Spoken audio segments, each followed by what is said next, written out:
Fox Carolina investigates tonight. Attorneys for an Upstate Fire Chief are seeking phone records of two teens, and the teens are now suing the chief, saying he chased them in his car and ordered them to the ground at gunpoint. Now, this is the latest in an investigation we started looking into in June. According to filings in this lawsuit, the two teens turned their pickup truck around in Townville Fire Chief Billy McAdams' driveway last August.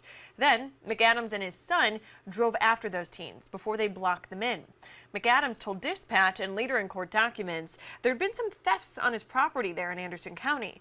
Fox Carolina's Grace Runkle live in studio now with the latest on the lawsuit.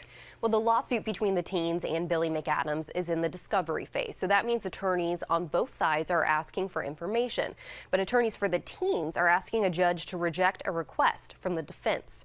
In the court documents, McAdams' defense team is requesting phone records for the two teens and their mothers, ranging from August 28, 2020, which was the day before the incident, to present day. The request from the defense says they want all text messages, measurement data, locations, and call logs from that period. The teens' attorney argued that the defense does not have the right to access those records. The defense has not filed a response yet. Meanwhile, we've been digging deeper into the details of the chase that happened last year. Again, McAdams admitted in court documents he followed the teens because there had been several thefts on his property. But we filed a Freedom of Information Act request for incident reports involving McAdams' address. The Anderson County Sheriff's Office says they do not have any records about theft at that location.